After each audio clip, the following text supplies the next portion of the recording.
जन्म नाही पुन्हा।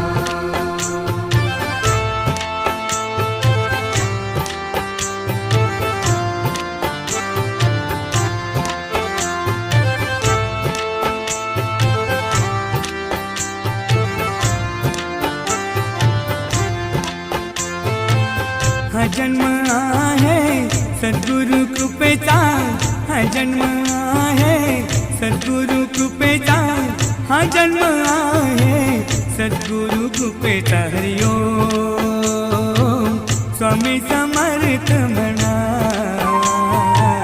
हा जन्म